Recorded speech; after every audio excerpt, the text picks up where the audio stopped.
নমস্কার বন্ধুরা, এই যে গাছটি আপনারা দেখতে পাচ্ছেন এটি সকল ছাদ বাগানীদের একটি পছন্দের ফল গাছ। এটি একটি বাড়িওয়ান মালটা গাছ। আমি লাগিয়েছি 1 বছর হতে যায়। গাছটিতে 5খানা ফল হয়েছিল। আমি 2খানা ফল আগে হারভেস্টিং করেছি ছোট অবস্থায়, ফলটা মিষ্টি কিনে দেখার জন্য। ফলটি ছোট অবস্থা থেকেই সত্যিকারে অসাধারণ মিষ্টি। আমার গাছে এখনও 3খানা ফল ঝুলে আছে দেখতে পাচ্ছেন। আর গাছটি আমি লাগিয়েছি 10 ইঞ্চি একটি মাটির বনগার টবে। গাছটি প্রায় 4 ফুট মতো হাইট হয়ে গেছে, দেখতেই পাচ্ছেন। জানি না গাছটা কতটা তৈরি করতে পেরেছি। অভিজ্ঞদের পরামর্শ চাইছি যে গাছটি আরও কী করলে বা কীভাবে যত্ন করলে গাছটি আরও সুন্দর হবে পরবর্তীকালে, বা আরও ফল পাবো, তার জন্য অভিজ্ঞদের পরামর্শ চাইছি।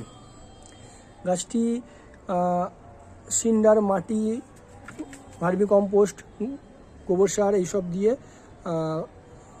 মিডিয়া তৈরি করে গাছটিকে লাগানো হয়েছে। দেখতেই পাচ্ছেন গাছটি প্রায় 4 ফুট মতো হাইট।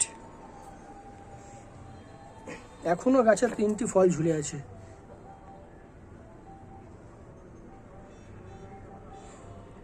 এই দুটো ফলের ভারে ডালটি নুয়ে পড়েছে।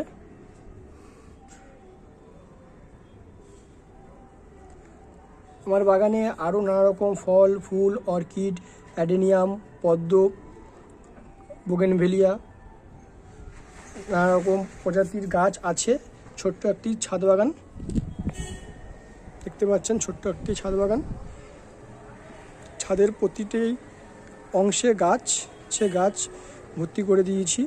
যেইটুকু জায়গা ছিল বা আছে সেখানেও চেষ্টা করছি গাছ করার। জানি না বাগানটি কেমন হচ্ছে বা কি।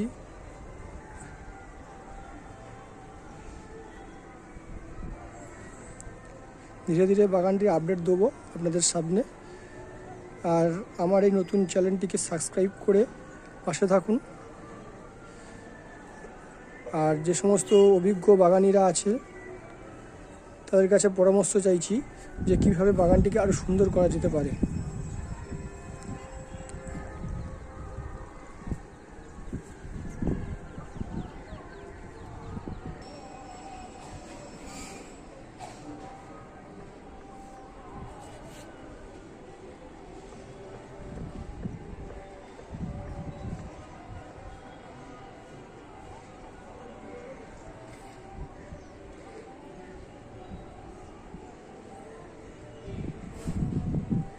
আজকে এইটুকু, দেখা হচ্ছে পরের একটি নতুন ছাদ বাগানে নতুন একটি গাছ নিয়ে।